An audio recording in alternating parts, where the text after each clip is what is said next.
Sindicato Mexicano de Electricistas informa.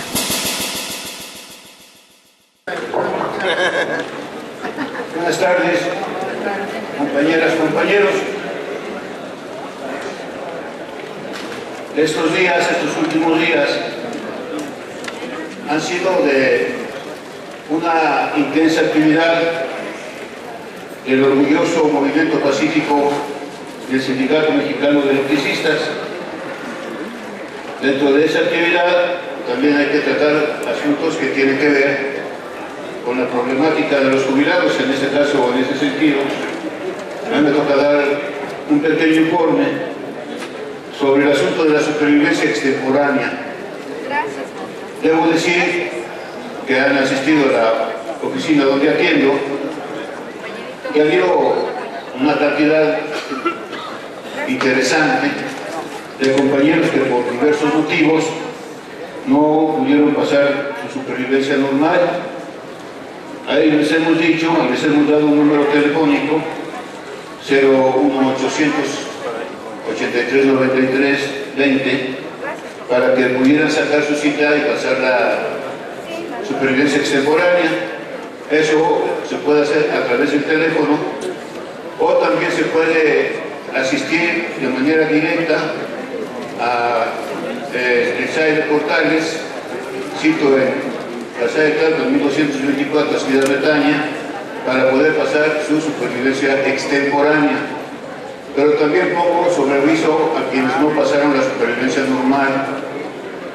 Como no fue procesada su supervivencia en tiempos normales, a quienes no pasaron su supervivencia les van a dejar de pagar unas catorcenas hasta en tanto se procese la supervivencia de forma extemporánea que hayan pasado, para que vayan a venir y van a decir, no, pues es que no me han pagado, pues sí, no les van a pagar hasta que se procese la supervivencia, y esto lleva por ahí de las 4 o 5 catorcenas, para que estemos atentos. No se pasó la supervivencia y quiero hacer la aclaración, quienes puedan aducir que estuvieron internados en el hospital o que estuvieron confinados en virtud de la prescripción médica de reposo absoluto, puedo señalar que quienes acudieron al sindicato a manifestar esas limitaciones, esas dependencias, nosotros nos comunicamos con el SAE y pudimos haber resuelto varios casos de internamiento en los hospitales y de confinación de suspectos domicilios, e inclusive un caso de un compañero que por mala suerte está recluido en un reclusorio, perdón por la redundancia, y aquellos compañeros que viven en el extranjero. Eso es lo que podemos informar con respecto a la supervivencia extemporánea. Ahora, hay una preocupación de más de 445 compañeros que enlistamos con solicitud previa para el pago del 25% para los que nacieron en el año de 1950 o anteriores. Y la preocupación va porque les mandaron un documento, una carta, diciéndoles que su solicitud de petición, su solicitud de adelanto del pago del 25% estaba en análisis y que de ser procedente les llamarían oportunamente. Así lo hicieron en la mayoría de los casos. Hoy puedo decirles que ya el SAE está llamando de manera personal a cada uno de los 445 para señalarles el día en que pueden acudir al SAE a cobrar su adelanto del 25%. El horario es de las 9 de la mañana hasta las 19 horas. En ese sentido, compañeras y compañeros, a nosotros nos van a entregar, a su servidor nos van a entregar el oficio que giré para el pago de esos 445, y no puedo dar ni debo dar por adelantado las fechas en que van a poner a cobrar, porque la delincuencia está muy cañona, ¿no? Y no queremos poner en riesgo a ningún compañero en el adelanto del 25%.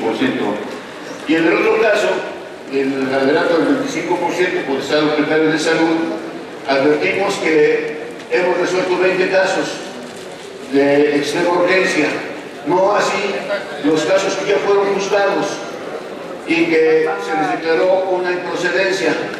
Lo que hoy hemos dicho la semana antepasada, pasada al SAE, es que no vamos a esperar más que una vez que señalen la tercería que se va a hacer cargo de la reevaluación de esos casos de estado precario de salud, porque como ya lo hemos dicho aquí reiteradamente, el SAE responde sin ningún criterio médico, solamente dice no tiene procedencia su pago de adelanto del 25% porque no cumple los requisitos de estado precario de salud, amputación de miembros, estado vegetativo, fase terminal. Pero no hay ningún criterio médico y entonces nosotros, con el apoyo de nuestro secretario general, estamos haciendo esa gestión sobre el pago del adelanto del 25% por estado precario de salud, tal cual lo reza la cláusula 112 del contrato colectivo de trabajo. Eso es lo que está en la problemática. Ahora bien,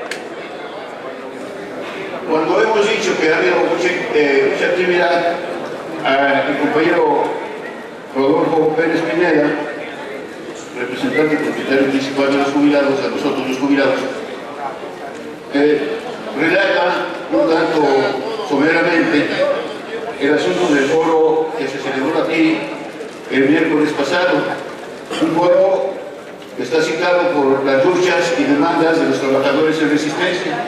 Como todos sabemos, no solamente los trabajadores afiliados al SME y los jubilados estamos en resistencia, hay una cantidad muy importante en el territorio nacional de trabajadores que están en resistencia. Es así como la compañera Sonia Ríos hace una intervención denunciando toda la serie de tropelías y abusos que han cometido los patrones, los hospitales, los nosocomios de primera, segunda, tercera categoría para las enfermeras, que siendo una profesión loable, muy aplaudible, se han visto relegadas a un segundo plano, y no solamente eso, sino han intentado desprofesionalizar el servicio de enfermería, que es una parte fundamental de la atención médica a la que tenemos derecho. Y ella en su exposición dice que en la Asamblea Nacional de Enfermeras están reclamando a partir de sus líderes sindicales que haya desde luego un compromiso por parte de las autoridades a no desprofesionalizar la carrera de enfermería, a contar con un contrato colectivo de trabajo y desde luego al derecho de las prestaciones que señala la propia ley y sus contratos colectivos de trabajo. Asimismo, compañero Alejandro Corona y la compañera María Lourdes Díaz, a nombre de la Asociación Nacional de Técnicos y Profesionistas de Petróleo de México, relatan cómo ellos, en contraparte de lo que sucede con la mayoría de los trabajadores petroleros, están prestando sus servicios sin contrato colectivo de trabajo, y eso da motivo para que sean superexplotados, sobreexplotados en su calidad de trabajadores, y están luchando porque se reconozcan los convenios internacionales que se han firmado en la Organización Internacional del Trabajo, la libertad sindical, el derecho de asociación y desde luego la contratación colectiva por parte de nuestros compañeros que, dicho sea de paso, han venido trabajando permanentemente en la práctica de las alianzas con el Sindicato Mexicano de Electricistas. Un dato muy significativo de ello, fíjense bien, es que el compañero Elda, el apellido no lo tengo, pero estuvo aquí presente, denunció que ellos, por iniciativa del Sindicato de Telefonistas, crearon una cooperativa, una caja de ahorros y préstamos, y ellos son trabajadores de teléfonos, y el cacique sindical se apropió de manera ingrata, de manera perversa, de esa caja de ahorros. Y ahora sucede que ese pseudo líder sindical ya es patrón de los trabajadores que tienen la caja de ahorros de teléfonos de México. Un líder sindical, ¿qué líder? Yo estoy loco. Un dirigente sindical que aprovechándose de su poder, porque debo decir algo que me viene de la memoria, Fíjense ustedes que este señor Hernández llegó a la Secretaría General de Teléfonos de México con la bandera de no reelección, el uso de la democracia y la práctica de democracia. ¿Saben hace cuántos años llegó con esas banderas el actual Secretario General de Teléfonos de México? Hace 39 años. Francisco Hernández Juárez, para quitar a Salustio Salgado de la Secretaría General, porque tenía 10 años en el poder, participó para que se democratizara el sindicato de telefonistas, y hoy encontramos a Hernández Suárez, ya más viejo, pero con mucha lana, con 39 años como secretario general del sindicato de telefonistas. Habráse visto tanta desfachatez y tanto cinismo, pero ahora también ya se ha convertido en patrón de los trabajadores. Y ahora su familia es la que maneja, dichas las palabras por el compañero mismo, ¿no? Por la familia real, la familia real es la de Hernández Suárez, hoy es el patrón, y ya ha separado, ya ha corrido a trabajadores que no están de acuerdo con su política totalitaria, autoritaria y dictadora. Ese es un problema que nosotros tenemos que ver con mucha objetividad, porque no podemos dejar de dar solidaridad a aquellos trabajadores de la índole que sean explotados, abusados y violentados en sus derechos, compañeras y compañeros. Otro caso muy importante es el caso de la compañera Marta Patricia, que pertenece a un grupo que dice todos unidos contra Grupo México, contra el grupo de Germán Larrea. Y esto viene a colación porque pudiéramos entender que el asunto de Germán Larrea tendría que estarlo destinado solamente con los compañeros mineros, pero no es así. Estos grupos de consorcios y monopolios de la minería han venido contaminando particularmente los ríos, en este caso el de Sonora, y se han visto afectados por esa masacre ambientalista. Más de 25.000 ciudadanos que ven cómo hoy pueden contaminarse y enfermarse por la contaminación del río Sonora y sus afluentes. En virtud de ello, presentaron aquí su ponencia, y desde luego también tomó la palabra el compañero Sergio Torrano, secretario general de la sección 65 del Sindicato de Mineros, para hacernos saber toda la serie de corrupciones, artimañas y mañas que han implementado Germán Larrea, su Grupo de México, en complicidad y con la complacencia de las autoridades mexicanas. Ya vimos, por ejemplo, qué ha sucedido con Pasta de Conchos, más de 50 cadáveres que no han sido rescatados, como si no hubiera la tecnología en México. ¿Cómo es posible que en Salvador, en Nicaragua, en Chile, se tenga una tecnología suficiente para rescatar cadáveres y México no? Lo que pasa es que hay un contubernio impresionante de valores entendidos, de valores creados, y hoy nos encontramos con una serie de compañeros violentados no rescatados, pero eso sí, ¿no? Más concesiones para seguir saqueando la riqueza del país. En ese sentido, también nos preguntamos cómo es posible, cómo es posible que no se pueda o no se haya podido resolver el asunto de la guardería de Aves en Sonora. De veras, yo creo, compañeras y compañeros, digo de manera muy respetuosa, que a veces las cortinas que nos ponen, o nuestra propia necesidad, nuestro propio problema, nos hace que abandonemos luchas de clase, luchas del pueblo. 59 niños, niñas y niños muertos, lesionados, sumamente quemados, y nosotros en el momento la atizamos fuerte y después nos olvidamos de esa serie de vejaciones, de homicidios de Estado que no podemos soportar. Yo creo que tenemos que levantar el espíritu y la conciencia de seguir luchando por estas cosas y otras más que vamos a citar, como por ejemplo será el asunto de los compañeros de Ayotzinapa. Ya parece que se nos olvidó.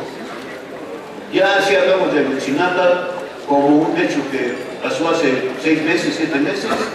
Ya antes necesitamos a los 43 y vamos al 1 de mayo y que aparezcan los 43.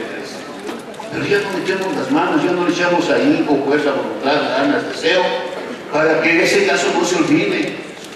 No se puede olvidar que 43 seres humanos hayan desaparecido y bueno, pues a veces aparecen o no, a veces aparecen otros. No, hay que reclamar primero porque aparezcan.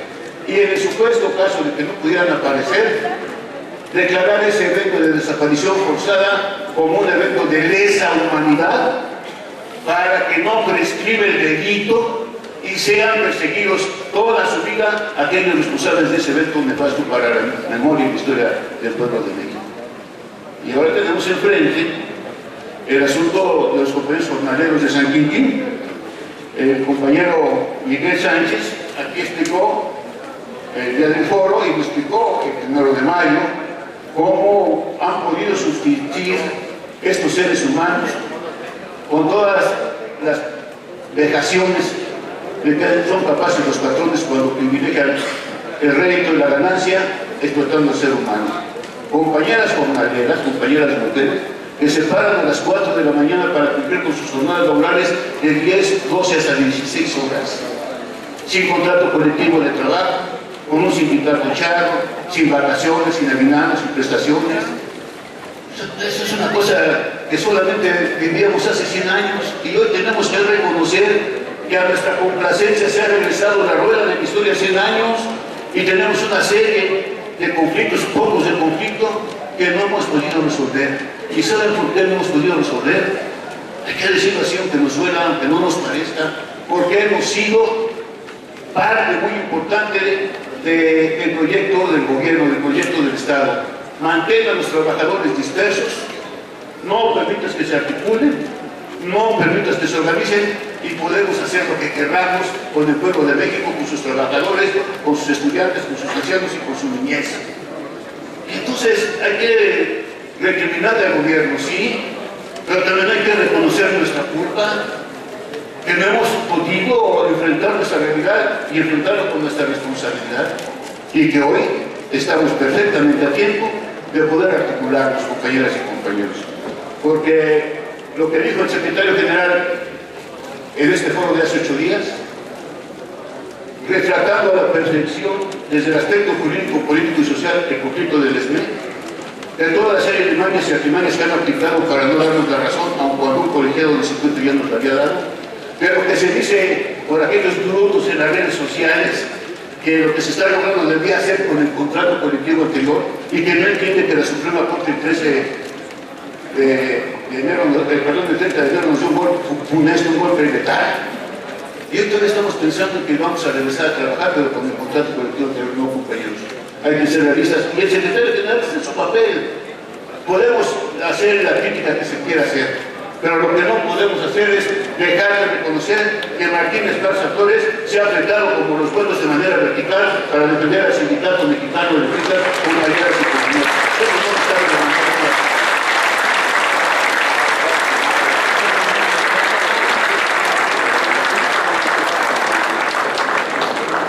Luego, después de ese foro tan interesante, compañeras y compañeros, bien lo decía Rodolfo Martínez, sí, la presencia del secretario general con la explicación, desde luego que sí, compañeros.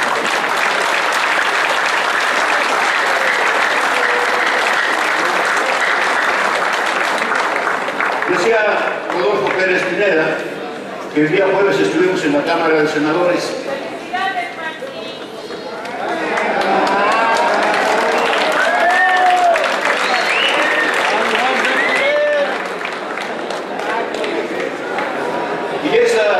A la Cámara de Senadores el jueves pasado, atienda que en el Senado se llevó a cabo la Semana de Seguridad Social. Ese jueves fue un jueves muy interesante, porque en una conferencia magistral, el licenciado Amaro Boudou, vicepresidente de Argentina, nos dio una conferencia magistral, no solamente en el título, sino en el desarrollo de la conferencia, fue magistral, porque nos relató el cómo, el qué, el por qué y para qué Argentina reestatizó, renacionalizó los fondos de allá, que son parecidos a los de las Afores aquí, para que no haya entendiendo Pedro Vázquez Colmenares y toda la serie de mercenarios que quieren apropiarse de los fondos de los trabajadores. Argentina, en una mala experiencia que tuvo, las privatizó, y hoy Amado Boudou, con la intervención de Cristina Kirchner, reestatizaron los fondos de las Afores. Y una serie de relatos impresionantes que no puedo dar números porque ni los entiendo perfectamente bien, ni les voy a hacer que ustedes los entiendan, pero lo cierto es que hoy los fondos de las Afores son suficientes para tener el pago de sus jubilaciones o pensiones los trabajadores de Argentina. Y el licenciado Raúl Apela, economista de la propia Argentina, nos hace un relato de cómo tuvieron que enfrentar el poder del capital y de los funcionarios de que no permitían que se restatizaran estos fondos. Hoy podemos decir que en Argentina hay un sano estado financiero de los fondos de los trabajadores para sus pensiones y jubilaciones. Magistral la conferencia de Amaro Moura. Y luego, véanmelo, una cosa es estarlo diciendo y otra cosa es estarlo escuchando. El conferencista Ariel Ferrari Ibarra, que es un trabajador metalúrgico, nos relata cómo también en el Uruguay ya están renacionalizados los fondos de los trabajadores, incluyendo lo que decía Rodolfo Pérez Pineda. Para el tiempo de servicio de alcanzar las pensiones, si una mujer da a luz un niño, un hijo, tiene un tiempo, un año más de servicios. Si da dos, bueno, 2 años más de servicios, y así sucesivamente. ¿Por qué? Porque reconoce, hay un pleno reconocimiento al estatus de la mujer, a la importancia de la mujer en los procesos productivos del país. Desde luego, compañeras y compañeros, y hoy podemos decir que inclusive la banca o los fondos de los trabajadores han alcanzado para financiar un proyecto privado de una empresa privada para generar más empleos, compañeras y compañeros. Echémonos ese tronco a la uña y veamos que no podemos dejar que privaticen nuestros derechos, nuestros fondos. Decía él, y decía con toda vigencia, los derechos primordiales, los derechos humanos, los derechos al trabajo y las pensiones no pueden estar en manos privadas, no deben de estar en manos privadas. Los derechos humanos tienen que hacerse, los derechos al trabajo tienen que responsabilizarse a los estados y los gobiernos para poder proteger a sus trabajadores. Que dicho sea de paso, a través de nuestras jornadas laborales de 28, 30, 25 años más, hemos creado la infraestructura del desarrollo y progreso del país. Y ahora Pedro Vázquez Colmenares y otros nos quieren condenar a que la próxima crisis financiera y económica del país es responsable de los jubilados y pensionados. No es cierto, porque hemos construido esa infraestructura y esa infraestructura tiene un valor, compañeras y compañeros. Y tengo que reconocer al compañero Héctor Vázquez de Colombia, que relata y retrata a la perfección el modelo financiero y económico de los fondos de los trabajadores en Colombia. Es muy similar, igualito casi, al mexicano. Y hace una disertación crítica, muy crítica al gobierno, al gran capital y a los trabajadores mismos por dejarlos. Esa fue la que más me impresionó, porque prácticamente estaba pintando el país, diciendo que allá también hay senadores corruptos y también diciendo que hay senadores rateros, ¿no? Alguna coincidencia es eso, una simple coincidencia, compañeras y compañeros. Cierro diciendo lo siguiente. Hemos enfrentado por más de 5 años un conflicto, con altas, con bajas, con errores, sin errores, con aciertos, con acertos. Y no puede venir aquí ningún hijo de vecina a decir que hay un desgaste no del monumento, que hay un desgaste de credibilidad. Decir esas palabras posicionándose como si fueran revolucionarios, democráticos, batalladores, luchadores, y escabulléndose cuando hay movilizaciones, y echándose a correr cuando llegan los policías, y no participando en las marchas de manera activa. ¿Qué autoridad moral puede tener un tipo de esos? Eso sí, vamos a las redes sociales y ponlas, uno y otro, y cuando se soporte. Creo que es tiempo de que descubramos los velos y digamos, estamos aquí quienes hemos sido leales y hemos tenido el sindicato. Estamos aquí más de 15,000 los que se acaban de jubilar a través de una pensión vitalicia y los 20,000 jubilados. Muchos estamos aquí. Está aquí una dirección sindical y me dio muchísimo coraje el 1 de mayo, cuando veo un tipo revolucionario en el micrófono, antidemocrático, sobrazándose en un pedestal, viendo cómo pasaba la economía. Pero más me da coraje cuando veo que el Zócalo de la Ciudad de México, la planta cívica más importante del país, en ella se desarrollan 4 eventos distintos para celebrar el 1 de mayo. ¿Qué no entendemos todavía? No hemos entendido, particularmente los eurodirigentes, los chavos. Primero la CTM, la COPLATOM, etcétera, etcétera, a las 8 de la mañana. Después, aquellos de la ONT, con sus contingentes a medio rodar, a medias tablas, y ahí se fueron. Luego los otros y luego el último acto. Bueno, carajo, no entendemos. ¿Qué estamos esperando? ¿Qué valor puede tener un ser humano cuando es manipulado por dirigentes que ven por sus aviesos fines? ¿Que no ven la realidad, la contundencia con la que nos están tratando? ¿Cómo es posible, chingado, que millones de mexicanos estemos dispersados en la plaza de la Constitución porque celebramos el 1 de mayo y para saludar al presidente y besándole la mano? Al güey que nos está mareando que le saque la mano, ¿no? No, porque tengo mucho coraje, tengo mucho que decir, pero primero estoy aquí con el Sindicato Mexicano de Electricistas, con el secretario general que ha dado la cara de frente y con todos ustedes que somos la resistencia. ¡Viva el Sindicato Mexicano de Electricistas! ¡Viva el Sindicato Mexicano de Electricistas! Mantente alerta a nuestra transmisión.